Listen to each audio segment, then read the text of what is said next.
Okay, good morning, folks. Hope we are all well. You are all very welcome to this morning's webinar. I see people are coming in. You're all very welcome. You might just pop a good morning into the chat and tell us what the weather is like, just to let me know that you can hear me okay.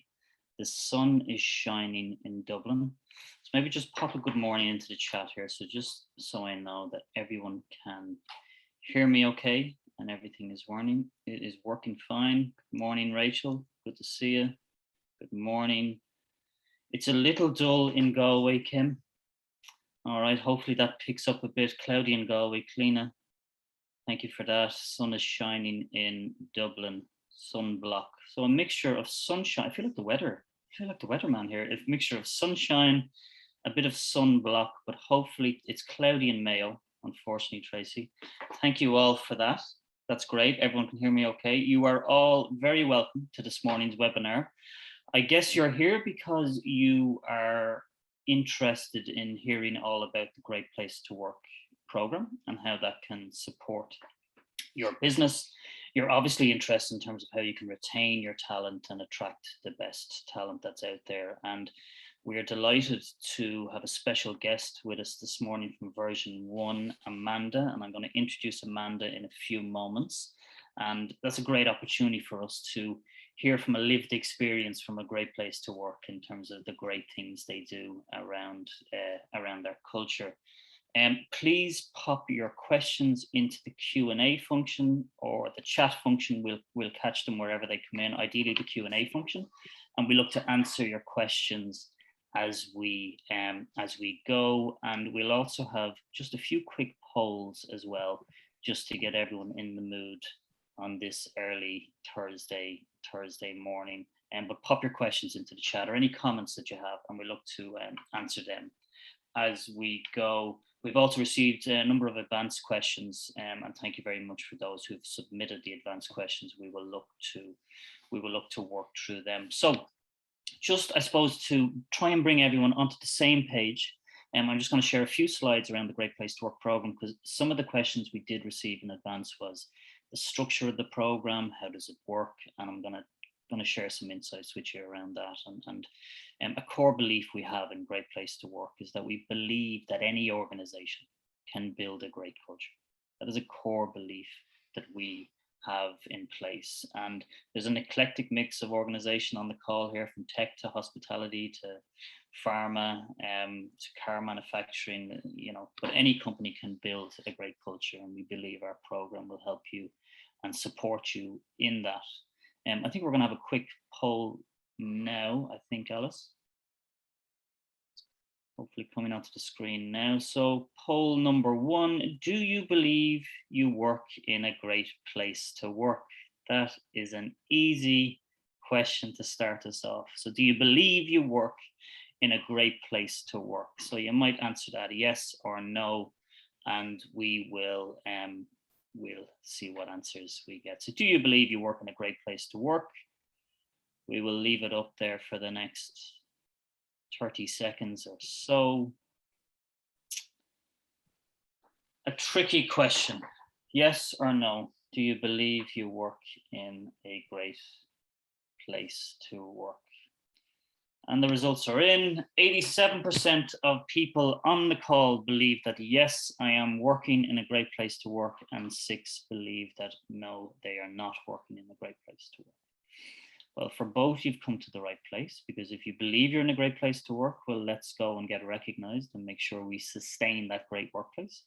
And for those that have said no, you'll hear how the program will support you in terms of improving your culture, which is a key part of what we do. So just on the next slide then, thank you for that, Alice. The next slide we have, okay, so look, it pays to be a best workplace, or it pays to be a great workplace. All right, so kind of reasons why, I guess, to consider coming on the program, but obviously we'll hear directly from version 1, which is exciting. So attraction of the top talent. So building an employer brand from the inside out allows you to attract the top talent that's out there. And you all know how competitive it is out there at the moment in terms of looking to retain and attract top talent. competitive edge is interesting that more and more we're seeing organizations utilize the fact that they're a great place to work in terms of the customer work that they do, or perhaps pitching for tenders and for business. Part of that tender will be to tell the market that they are a great place to work. And of course, people want to do business with an organization that they know looks after their people, all right? Market returns is a big thing. Best workplaces sustainably outperform the market overall 3 times compared to the S&P 500 index. If anyone wants more details on that study, please drop us a line. We'll happily send it out. And benchmarking is a key part as well, which is this program will give you an insight as to where you are from a culture. What do we do well? How can we improve? But you'll also be able to benchmark against best workplaces, benchmark against similar industry, and all of that. So lots of benefits there. And the next slide, please, Alice, if you don't mind. So the core piece that underpins the Great Place to Work program is a Trust Index employee experience survey. That's the core underpinning of the Great Place to Work program. So when you see an organization out there that's talking about being a great place to work, it's the survey that underpins that great achievement, right? And there's 17 categories that the survey covers in total. You can see some of the categories here on the screen. Questions around communication and involvement, to performance management, to well-being, to questions around teamwork, and that underpins the program. And obviously we can show where our strengths are as a culture, what areas are we doing well, and what areas could we do better. And just to say, and I'm sure Amanda will back me up on this, there is no such thing as a perfect workplace. That's not what this is about. Every organization has strengths and opportunity for improvement, but the survey, the employee experience, is the core underpinning of the Great Place to Work program. We might have a quick poll, Alice, that's all right. Okay, poll number 2. How often do you survey your employees in general? Once per year, twice per year, every quarter, or never? So how often do you survey your employees? Once per year, twice per year, every quarter, or never? And I know version 1 have an interesting approach to this. I'm excited to hear all about that. So how often do you survey your employees? Once per year, twice per year, every quarter, or never? And we'll leave it up there for another few seconds. Okay, how often do you survey your employees? Once per year, 40%, 19% are doing twice per year, 17%, interesting, are doing every quarter. Okay, that's very interesting. And 23% are never. And that's interesting. I'm looking forward to chatting to Amanda about the importance of action planning and how we action plan from a survey, because I think that dictates as well how often we should be surveying employees. But it's great to see so many people there actually listening to their employees and surveying their employees. So thank you for that, Alice. We'll just have a quick look at the next slide, because I know this was a question that came in from Emma in Dawson Group in advance, which is just interesting in terms of the program. How does it work, the structure, and all of that. So to be certified as a great place to work, that's the first part of the process in terms of any of our recognition. You need to be certified as a great place to work, okay? And the survey, as I said, underpins this process. You sign up to the program, you'll have a project manager in place with you that'll support you through a project plan, dates for survey, reports, etc. And when we run the survey and we average out all the agrees, strongly agrees to the questions, if you hit 65% or higher on the survey, you will be certified as a great place to work. And we also ask for one additional thing from each organization, which is called a culture brief, which is an Excel file that lists out demographical information, stats, and data. So complete a culture brief, run the survey.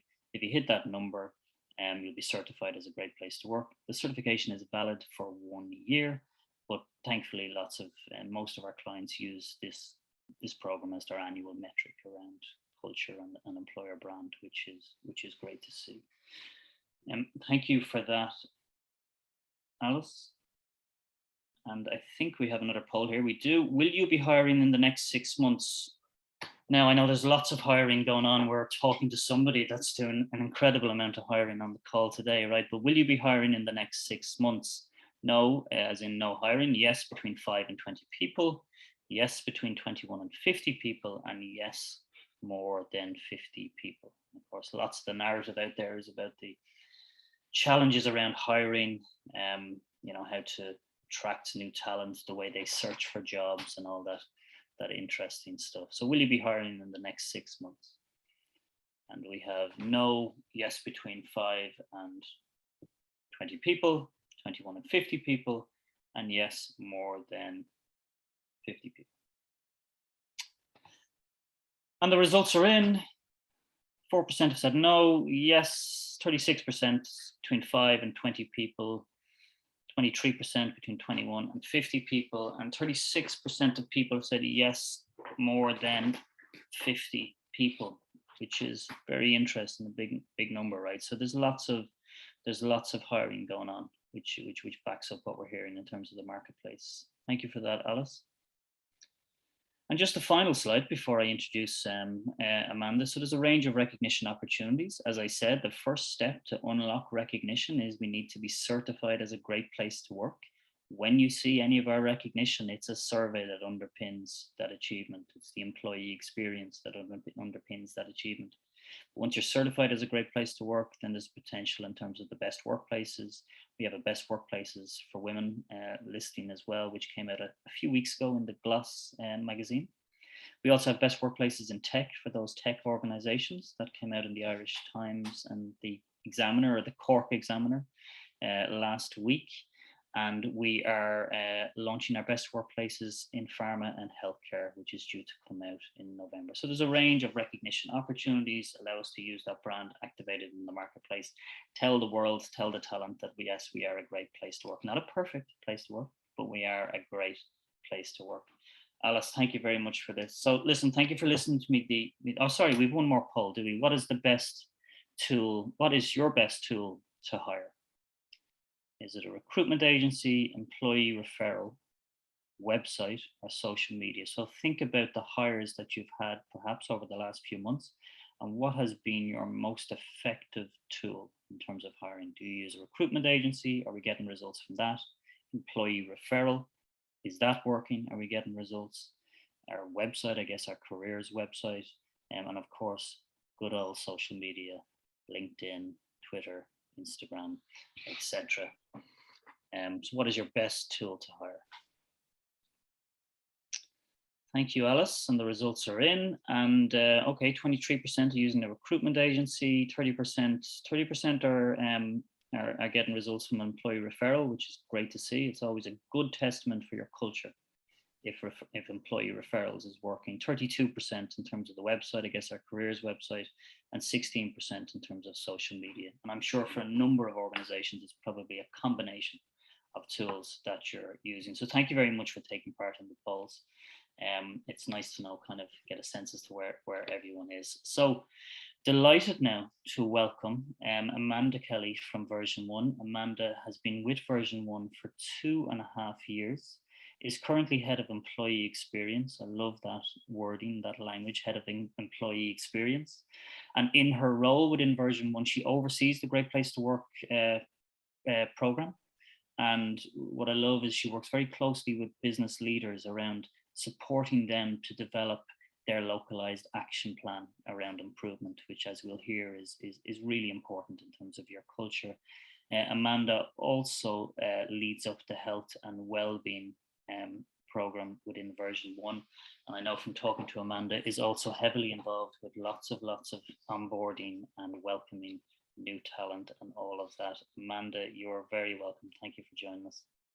Morning, Cathal. Hi, everyone. Lovely to see you all. Thanks so much for having me. I'm absolutely delighted to talk about, I suppose, the version1 journey over the last 10, 11 years or so, because there's been lots happening. So I have lots of good things to share with you guys this morning. Thank you very much, Amanda. And you know, version1, I know them from sort of startup mode and building the culture to where they are now. But for the audience, you might give a sense as to who version1 are, and maybe some insights in terms of your own role, Amanda. Yep, absolutely. So yeah, so for those of you on the call who aren't familiar with the name Version One, so we are an IT consultancy. So we operate across Ireland, the UK, Spain, and India.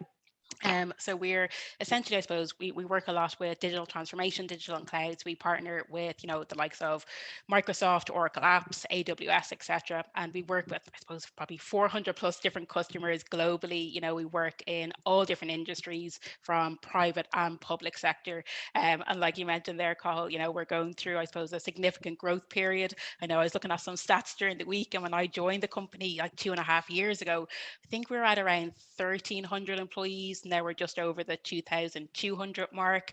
When I was looking back on the stats earlier, we've recruited over 100 people just in April alone. So, a huge amount of growth happening in the moment, which obviously keeps myself busy and the rest of the HR team busy as well with all the onboarding that's happening at the moment. But really exciting times. And like you said there, for myself and my role, a huge part of my role is working with yourself and the Great Place to Work team, and then our business leaders as well, in terms of utilizing the data that we get from Great Place to Work, and supporting then those people managers to create those action plans. And I know we'll talk a little bit later about that and how we utilize that survey data, and then some of the internal surveys that we do as well. So a huge part of my role would be supporting those people leaders and the communications that come out of that as well. So how we communicate at, I suppose, a company-wide level, and filtering that message through and supporting those people managers through that journey as well. Great, Amanda, fantastic, and I hope we're allowed to say we're out of the pandemic, right? But Fingers crossed. yeah, fingers crossed. Post pandemic, so the hot topic for many companies is how are we going to work? Like, what's our way of working?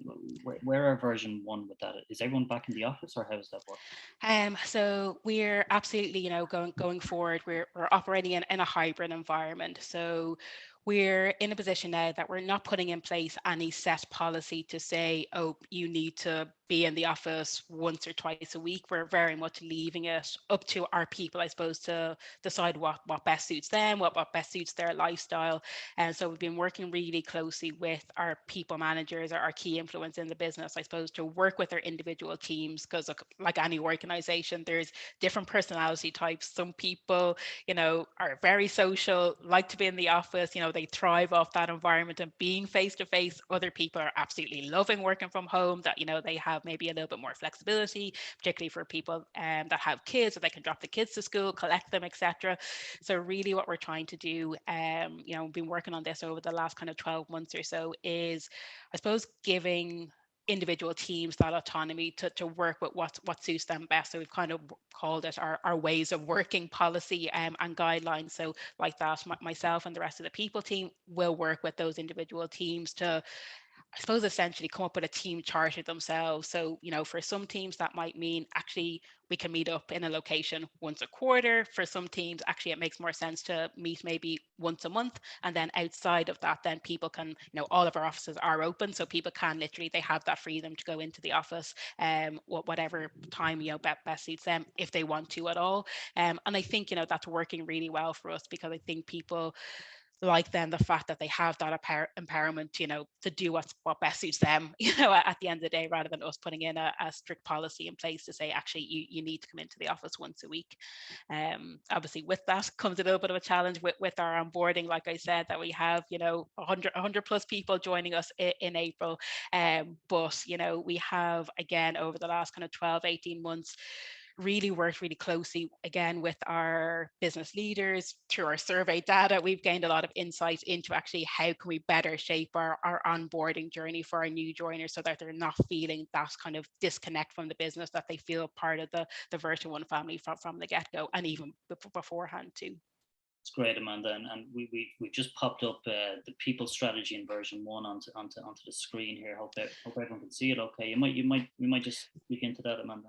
Yeah, absolutely. Thanks, Alice. So yeah, so certainly from a people strategy point of view, one of the key things, I know my title is Head of Employee Experience, but one of the things we're really looking at this year is, I suppose, transitioning from that employee experience to really creating a human experience. And I suppose what I mean by that is trying to personalize the experience for our people as much as possible. And I suppose moving away from having that one size fits all approach. So, that everything from how we communicate, where maybe, a year ago we might have sent a lot of one size fits all company-wide communications. Now we're tailoring that up. Actually, maybe we do need separate communications for our non-people managers, for our people managers, for people that are with us 6-12 months. So we are kind of changing our approach that way, and that personalized experience kind of touched on one of the points there around moments that matter.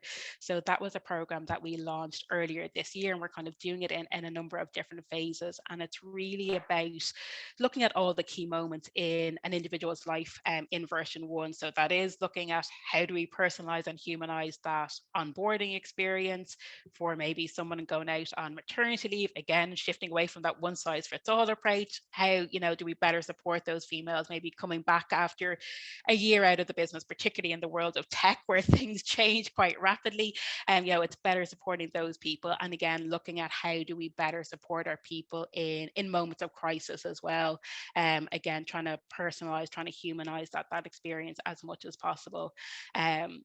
So the other key things, I suppose, in terms of our strategy then for this year is really focusing on that career development piece. And you touched on it earlier, there's obviously a huge, kind of that war on talent at the moment. So, we're really trying to, instill, I suppose, and educate our people internally around the opportunities that are in version 1. And, because I suppose we're going through such a significant period of growth at the moment, that obviously does bring with it a lot of opportunities for our people as well, which is absolutely great. And then, I suppose because we are in that transition period and hopefully coming out of the end of the pandemic, we are obviously trying to better support our people from that well-being side of things as well. So we're putting in place, we're calling it our RAW program. So it's workplace well-being and resilience.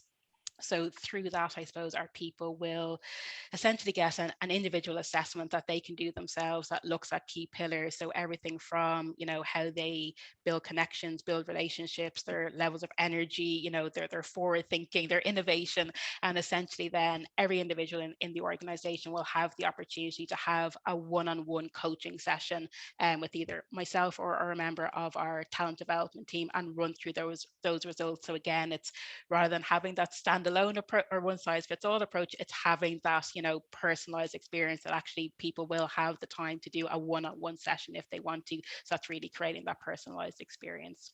That's great, Amanda. And the moments that matter pillar has really kind of caught my eye, and does that I guess that puts a responsibility on a line manager as well, or a local leader to really know their people, right? Yeah, absolutely. And I think, that's so important, particularly in a hybrid environment, and I suppose it stresses the importance of having regular catch-ups and one-to-ones that aren't, well, obviously it's important to have those one-to-ones that we're focusing on the day-to-day job, career development, all of that side of things.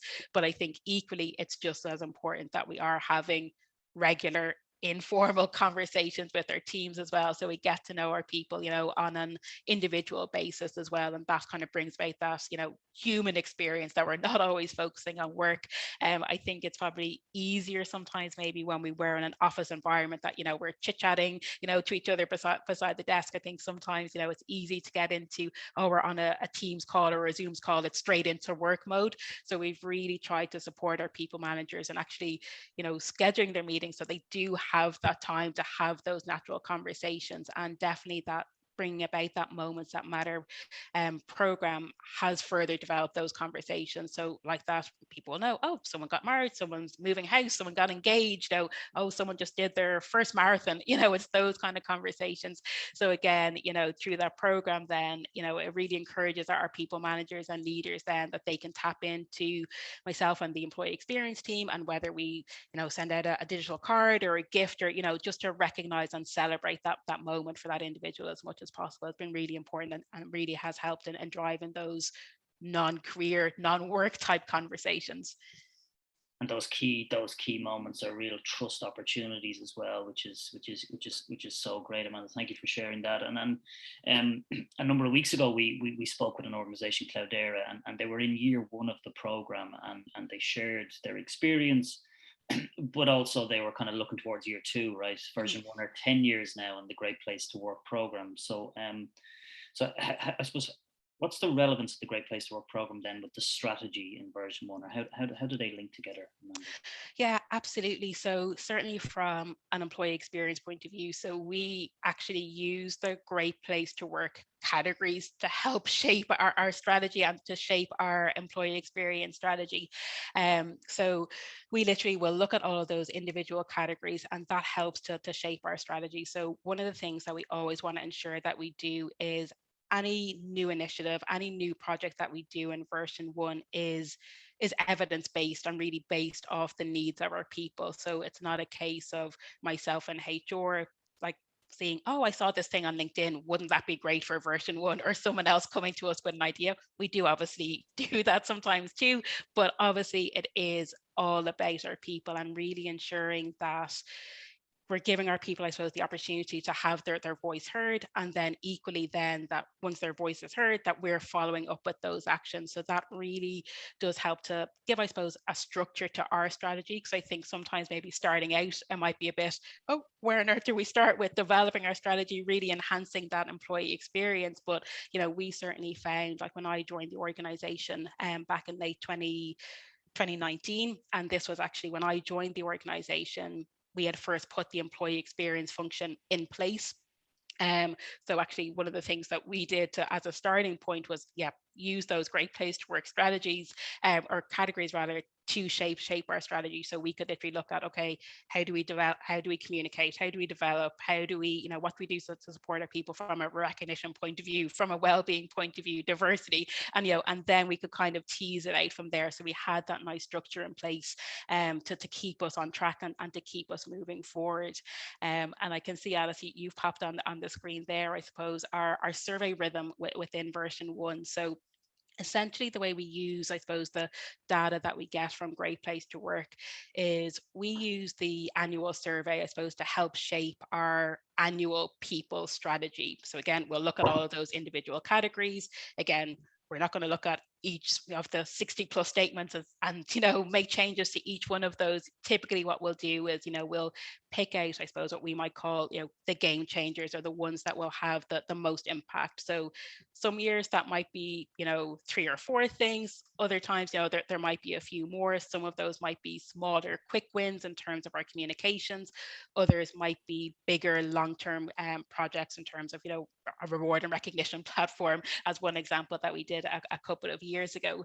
So the Great Place to Work survey helps us to strategize our annual plans on what we're going to do. And then I suppose over the last number of years, in version one, we have developed, I suppose, a survey rhythm throughout the year. So what we do is we do survey our people every single quarter. So we call it our trust and empowerment survey. So there's about 30 core statements that we ask every single quarter. And then within that, then we might then ask topical questions, I suppose. So obviously, given the pandemic, obviously at the start of the pandemic, we probably focus on that and, the well-being side a little bit more. As we were coming out of that, then some of the topical questions might have been around returning to the office, so we could gauge, what people were really thinking if they did want to return, and, or if not. So typically then our internal trust and empowerment survey, I suppose, just acts as an extra touch point, and really to reinforce actually, the plans that we set out at the beginning of the year based off our Great Place to Work survey. That's still on track. And sometimes, we definitely do take an agile approach. So while we might look at the Great Place to Work survey results and say, okay, we're going to focus and prioritize these 4 things, and number them 1, 2, 3, 4. Again, when we look at maybe our, Q2, trust and empowerment survey results, actually trends coming through from that might mean that actually we need to refocus. Maybe we need to rejig things and move what we were going to do, later on in the year. Actually, that's more of of significance now. We need to move that up. So that the trust and empowerment survey definitely just helps us to keep on track and really to focus again on the needs of our people, I suppose, first and foremost.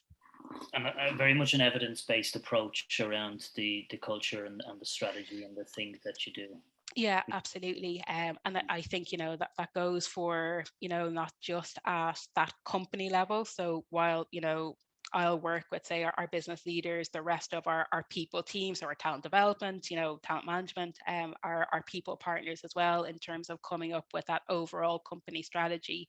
But it's so important then that we do then communicate those results, and we'll go to this, I'm sure, a little bit later. Working with those people managers so that they have their own individual action plan. So it's not always that reliance on, oh, this is HR own the Great Place to Work process, so it's all on them. It's really instilling that everyone has that role to play. Owned by the business. I'd love us to go back into that, Amanda, maybe, and have it just get into the detail around the local management piece. I think that's really, really interesting. And sort of a more tactical question came in just around maximizing response rate, right? So 10 years in the program, how do you, what are the things you think that are important in terms of ensuring a good response rate to the? Yeah, absolutely. No, a great question. I think that this may sound really obvious, but I think key is having a plan and a communication strategy, but before you even, decide on your dates or anything. I think, having that strategy in place is really key, first and foremost. And to what we do in version 1 that I think works really well is that we will communicate, to our key leaders and key influencers first, so that they know, again, reinforcing the why we do it, the what, the how, and everything else in between. And I think then secondly, I suppose following on from that, is before the survey goes live, is again communicating that out kind of company wide, and really reinforcing the reasons why we do the Great Place to Work survey and the benefits of it. And sometimes that is about, reinforcing and reminding people of the things that we've done throughout the year, and we've done this based off your feedback. So again, it's always going back to that.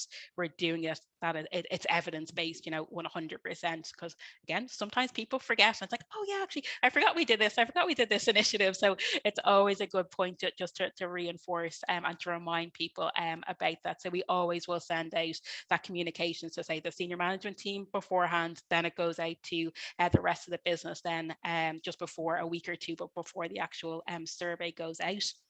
And then I suppose, I know the Great Place to Work team do an absolutely fab job in terms of, sending us participation rates as the survey window is open, and they will send reminders throughout that 2-week journey as well. But something that we do then is we work really closely then with, again, those key influencers and those managers. So when we get the response rate, during those 2 weeks from the Great Place to Work team, again, it just adds in an extra touch point that we can flag with certain areas. So I can flag, oh, someone from a manager from a finance team, actually, what's going on there? Your response rate is a little bit lower than we expected, and we can kind of give the guys a little bit of a nudge there as well. So again, it's kind of getting away from maybe sending a one size fits all communications. Oh, make sure you complete your survey, because again, it's creating maybe a negative experience for some people. It's like, oh, I've already completed this. Why am I getting this reminder?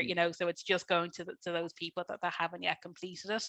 And then I think probably the most important, I think then, if you are going through the Great Place to Work survey over a couple of years, I think it's so important to have post-survey communications. And yes, part of that is thanking everyone naturally for completing it, to be really transparent in sharing the results, and also sharing the action plans, that arise from that actual feedback, and to follow up with those action plans. Because I think the last thing that, in version 1, or I'm sure anyone on the call would want to happen, is that people see the survey as just a tick box, and it's like, oh, I've done the survey, I have, what's happened based off the results of the survey. So that's something that, we've worked really hard on over the last couple of years, to really reinforce that, yes, the reasons why we're doing a certain initiative or a certain event, or changing something up, is based off your feedback. It is based off what our people want.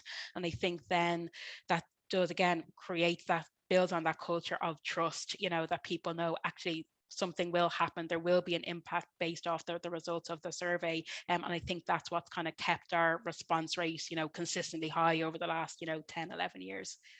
Great, Amanda. And for new companies on the call, just to let them know that on the date of survey selection, the link comes straight into somebody's inbox and they click on the link. It takes about 15 minutes to complete, and once they press respond, then it goes straight back. So and people's anonymity is protected as well.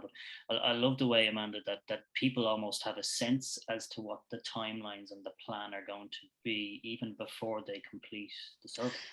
Yeah, and I think that's really important. I suppose because we do have that, quarterly rhythm in version one, so people know, not just from a survey point of view, but they know exactly, oh yeah, start of the quarter, I set my objectives with my manager. At the end of the quarter, I do my end of quarter performance conversation. Yeah, at the end of that quarter, I do my survey. So every single quarter, I suppose, is the same. And, we really do reinforce that even with our new joiners as well. So they know exactly, yeah, when I come into the organization, oh yeah, I know the cycle, I know the rhythm, I know I'm going to get, these trust and empowerment surveys. I know I'm going to get, the great place to work survey at a certain time of the year. So again, it's not sprung on someone as a surprise either. And that has definitely helped. And just giving, I think people always will value, oh, just give me a little bit of a heads up, I think is really important, particularly then for our managers as well, because we do rely on them quite a bit to, reinforce and stress the importance of completing the Great Place to Work survey, and like that, maybe reminding people of things they've maybe done at a local level or a team level, throughout the year as well. So we definitely need their buy-in. So that communications piece is absolutely crucial. Brilliant. So survey is completed, right? And then you're looking at around maybe 3 to 4 weeks. The survey results come out and the reports and for organizations that are new out there, Amanda, like love to hear about how you move from data into action. Like Yeah. how does that look like in version one? Yeah, absolutely. So again, I suppose, probably going back to the communications piece, first of all, we do share out all of the results company wide so that everybody has that visibility. So they get to see, the great and the good, the bad and the ugly, if there is any there. So we definitely, are completely transparent in that sense. So I suppose what we do then at an organization level is, thanks Alice for popping that up. So we share the results out company wide, and then with our key leaders and people managers, we do then share the results, at we call them practices, which essentially is like their departments. They can see that at their practice level, team level, at a location level. So say in Ireland, we're based in Dublin and Cork, so they can slice and dice the results in any way that they want to there. And one of the things we do share is all of those managers will get to see each other's results as well. So they'll, they can see actually, oh, this area, scored a little bit stronger there. Oh, and it creates then that sense of, oh, actually, maybe I'll tap in with that manager to find out, oh, actually, they've really improved on their recognition scores over the last year. Maybe I'll tap in with that manager, to see what they would have done at a local level. So that then they're not always having to rely on myself, or they're not always having to rely on, a member of the HR team, to help them come up with some new ideas. But once we share out all the results to those key influencers, the employee experience team and people partners will then host individual practice sessions with those managers. So we usually will host, 5 to 6 sessions with those individual managers, I suppose, going through their results at an individual level so they can see their scores in comparison to last year. They can see how they're scoring in comparison to the rest of the organization. And obviously, usually Cathal, we'll always have a session beforehand as well, which is great because we do get those insights from yourselves as well. So we will share those insights, from yourself, Cathal, or Anthony, where you do maybe look at some of our results, with a slightly different view and give us some tips and tricks there. So we will share those at that practice, those practice sessions as well. And I suppose one of the key things for us when we do deliver those results is we tend to then break up those managers into individual breakout rooms. So we'll give our insight and say, okay, look, when we look through your results, we're noticing actually maybe these 3 areas might be 3 areas you really want to focus on, for the next year. We'll then kind of send those guys off into breakout rooms for them to have a conversation, I suppose, to come up with some solutions themselves. So it's not always us maybe spoon feeding the information saying, oh, you should do this, you should do this. At the end of the day, they know their people better than I do, better than, a member of the HR team as well. So they come up with the solutions themselves. So we'll then work together with, being realistic. So we'll always say, come up with three key things that you can really do that will make an impact for your people over the next year. It's not about, oh, doing 20 different things, because again, everyone has their day-to-day job as well. So it's looking at those most impactful things. So we, myself, and then our people partners will work with those individual managers then to shape that strategy, build it out a little bit more. And then I suppose I then will kind of hand the reins over to our people partners, and they will then ensure that, you know, those results are communicated out, and they are followed up on. And you know, one of the things on that we really try to instill with our people managers when we deliver those sessions is making sure that they come out of that session, you know, with a clear understanding of the results, that they do, I suppose, question the results as well, that there is maybe that bit of debate, that we do go back and forth. You know, the third element, I suppose, is that they do then share the results with their teams as well. So again, we will facilitate, you know, individual focus groups, or, you know, facilitate those type of sessions where they do maybe want to deep dive into those results a little bit more. Particularly, you know, we do always ask the guys to focus on the free text comments as well. I think it's just as important to focus on that, as well as the actual stats and figures from the data, because you do get really great insights from, oh, what makes version one a great place to work. Actually, you know, there's really great insights there. So we do encourage our managers to share the results. And again, we always want to be really transparent. So again, our people get to see the company-wide results, and then they also get to see their individual team results as well.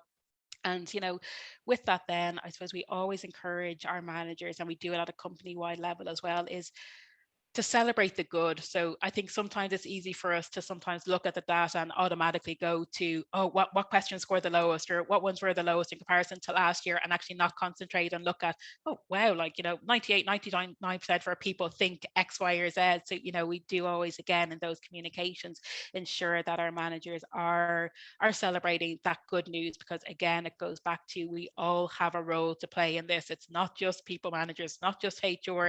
It's, even if you're a non-people manager, you have a role to play with that. So it's instilling that message with our people as well.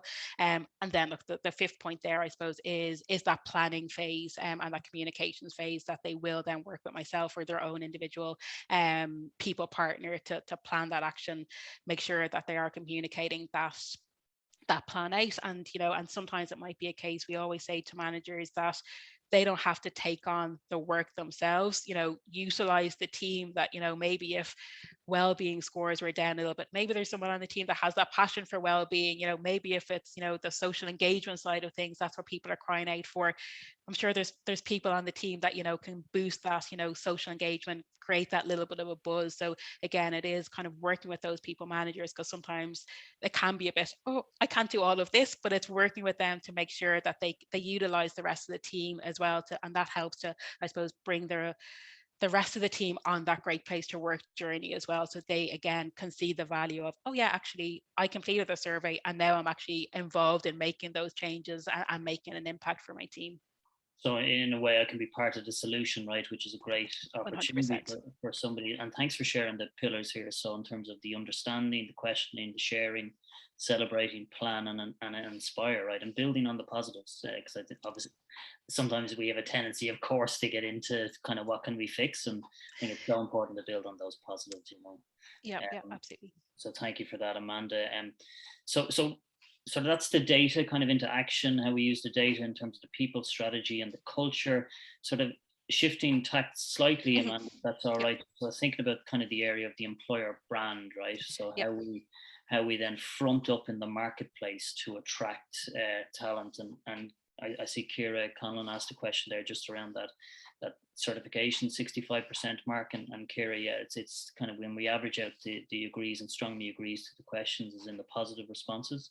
Once you hit that 65% mark, and you submit the culture brief, you will be certified as a great place to work, Kira. So I hope that answers your question. But thinking about version one's employer brand, then, Amanda, so what is the I suppose what's the employee value proposition in version one, or kind of how do you try and front up in terms of the market?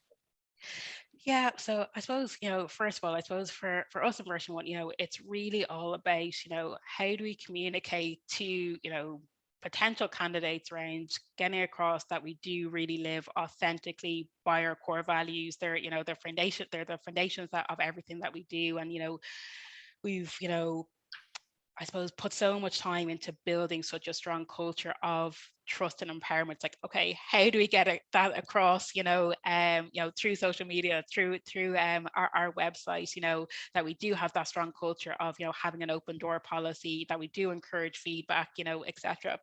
So I suppose one of the things that we do from that, employer branding perspective, and really utilizing the Great Place to Work logo. So, we use the logo everywhere. If you ever go onto our website, you'll see it all over the place. You'll see it all over our LinkedIn. We use it in our email signatures. We encourage people, we'll run competitions, internally to encourage people to utilize the logo too.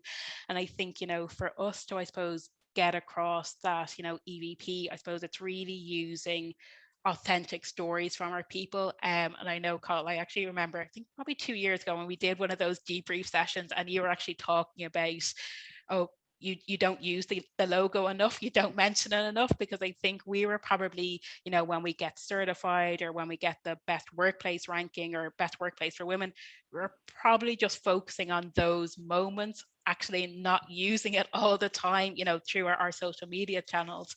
So that was definitely a lesson learned from us. So one of the things, particularly over the last 2 years, I'd say what we try to do is not just tell people, oh, we are a great place to work, or we are the second best workplace in Ireland. Yep, that's great. I suppose it's really telling the why to potential candidates. So whether that is, telling a day in the life story, capitalizing maybe on our best workplace for women, and really spotlighting, female careers, and what it's really like to be a female working in tech. And we tend to use, I suppose, get people, I suppose, from all levels of the business. So we will absolutely use, our CEO, directors, but I think, it's also important to get, graduates, get people at all levels of the business, because I think, that representation really matters, so that potential candidates can see, actually, I'm in that similar role, or actually, I want to be there in 2 years' time. How did that person do it? So it's really about getting those natural, authentic stories out there, and one of the things that we've, again, probably only over the last year or so, that we've tried to do a little bit more of through our stories and our blogs, is actually to use the data from Great Place to Work as well. Yeah, it's probably too small on the screen to see there on the bottom right hand side. So we will use actual statements from the Great Place to Work survey. So whatever the percentage is, 85% of people think X, Y, or Z, and we will capitalize on that. Again, keeping that transparency, so people externally can see, actually, yeah, 90% of people think, oh, version 1 is a great place to work. We will use those kind of statements. Or if we're trying to target, I know for the best in tech announcement, I know we picked out some of those innovation type question or statements as well, and we showcase those in some of our blog posts too. So definitely, I think it's so important to really focus on that, those natural, authentic stories, and I suppose, don't, for anyone on the call, is don't underestimate the power of the Great Place to Work brand. Obviously, I work in HR. I do, obviously we're recruiting so much at the moment. I'm doing a lot of interviews, and one of the natural questions I'll always ask is, oh, what drew your attention to version 1? Why would you like to work in version 1? And it's very, very rare that somebody doesn't mention, oh, I saw on LinkedIn, or I saw on your website that you're a great place to work, and I want to work for a company that obviously values their people, and that they obviously, invest so heavily in their people. I was at a workshop in Belfast a couple of weeks ago, and we're just chit chatting, and one of the girls, one of my colleagues, she started in version 1 probably 5 years ago or so, as a grad, and we're just talking about our career and what brought us to version 1. And one of the things she said, that when she finished college, she heard about Great Place to Work. She went onto the Great Place to Work website and literally went through all the certified organizations in tech, and applied for all those organizations. So again, it's so important that, again, it's like, don't underestimate the power that when people see that logo, there's definitely that trigger there that actually, this organization does really value their people. That's great to hear, and you kind of talked about employee advocacy there as well, right? And I see on the screen here we have Tanya Matthews, business analyst, and we have Sam, sort of junior project manager. So good examples there of people outside of HR within the business. Yeah, absolutely. Yeah, and I think that's important. I know we have Louise Lahip, who is our people director there as well. But and like I said, it's important to have that mixture so people see the real people in version one. And we do try as much as possible, every couple of weeks to share different stories. So like that, whether it is, say, Sam's example there of a day in the life of, but we also don't always just focus on the career aspect. So it might be actually, looking at things from a diversity, inclusion and belonging perspective and how you can get involved in, our diversity committee or, as a health and wellbeing champion, or how we give back to our local community. So again, it kind of showcases that actually, there's a lot more to version one than just the day-to-day work. There's actually other things that I can get involved in. And again, that has actually really helped from in that remote environment perspective, where maybe candidates are thinking, oh, how will I get to know more people outside of my team? Well, actually, there's a diversity committee, there's well-being, you can get involved in charity work. So the more kind of those real stories we can tell, it just showcases, all that version one has to offer as a great place to work. Right, you've shared a lot of insights, Amanda. I have to ask about the shadow board initiative, and I think it'd be really great for people to hear what that initiative is and how it works. Yeah, it's funny. It's something we get asked about all the time. So the shadow board was brought about actually just before the pandemic. And essentially what the shadow board is all about, it's, I suppose, getting the insights from people of I say a younger generation, like I'm so old, of people under the age of 30. And I suppose really giving them the opportunity to have a seat at the board, where they can really influence our decision makers that maybe are of an older generation, because at the end of the day, our customers, our customers, our people, are under 30. So it's so important for us to have that, diversity lens on things. So there's 13 people on the shadow board at the moment. So usually they have around a 12 to 15-month stint on the shadow board, and then we'll recruit again and we'll go through the cycle again. But ultimately, that group of 13 people, they represent, all locations, all different areas of the business, and they're actually broken down into 3 sub teams, one of which is the Great Place to Work sub team, where they will look at things like engagement, how we give back to our local communities. They'll look at things from a diversity lens, and they're an absolutely great bunch because I'll link in with them quite a bit. So where we're looking to maybe revamp our inductions or our onboarding process, they're a great group just to look at things with a slightly different lens, to maybe what I'm thinking. Again, other cohorts of the business, from a customer side, will again tap in with them. So they've been involved in like a huge amount of different projects, and talking to them, they're so passionate about being on the shadow board. It really does give them an opportunity to work with the likes of our CEO, our directors, our board of directors, that they never would have had that opportunity beforehand. So again, in terms of their own development, they're upskilling so much. And you'll always get people ask like, oh, when is the next recruitment drive for the shadow board? I want to be involved in it. And it is something we've actually had a few organizations, I think maybe through Anthony actually on the Great Place to Work team, a few companies reach out to myself or our director Louise, asking about how can they do something similar in their own organization. But yeah, an absolutely fab initiative there, both because there's definitely a learning from my side on the employee experience side, and then it's a great opportunity for people under the age of 30 as well. I think you've created a monster in the shadow board, but no, it's a great initiative. Well done. So a couple of questions have come in around any advice around how to convince the leadership team that we should take part in the program, Amanda? Any thoughts on that? Yeah, so like I think it's so important. I think to focus on both the internal aspect of it and the external, and really promote it, because from the survey data, from an internal perspective, you get so much data that's so valuable. Obviously when we probably started out on the journey, we probably looked at things at maybe more of a company-wide level, which was absolutely great. Obviously, doing it now 10, 11 years, we've been able to really, deep dive into those results. So whether it's looking at, individual teams, locations, different career levels, whether someone's a people manager, their tenure, we're probably at that stage now that we can make those changes at that individual level.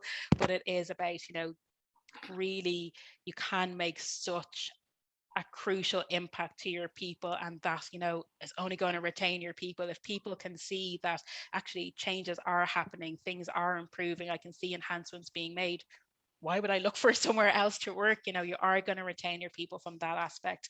And then, like I said, from that external point of view, you know, absolutely, the brand holds so much weight when people do see that logo. And I don't think it's like we don't focus on our ranking. Okay, yeah, we might pop it into a LinkedIn post, once or twice, that's it. We focus on the logo and being a best workplace. We don't necessarily focus on being top 10 or anything like that.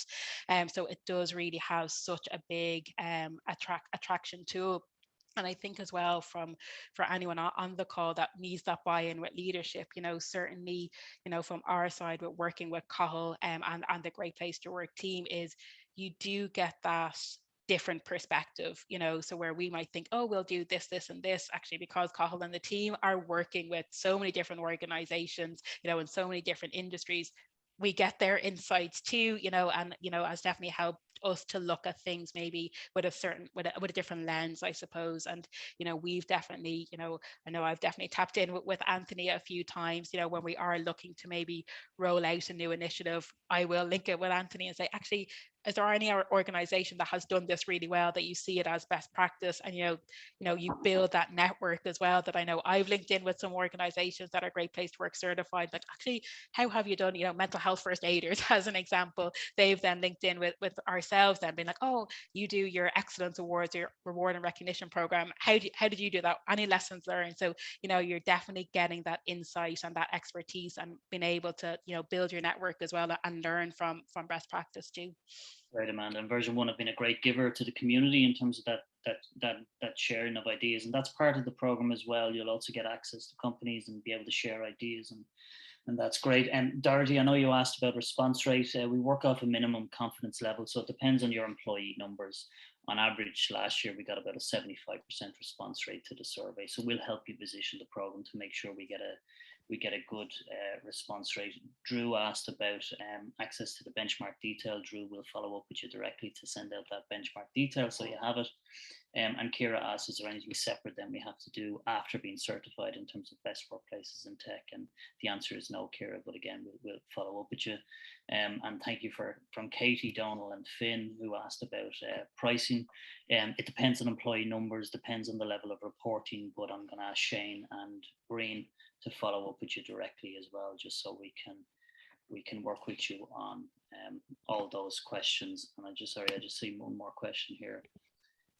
Somebody has asked about, is certification only used for Ireland, or can our global offices join the program? The answer is absolutely, and we run a lot of global projects out of Ireland in different countries. So again, we're more than happy to follow up with you on that. We are almost at time. And it's only left for me to say, first, Amanda, thank you very much for your time. Thank you very much for your insights, for your sharing.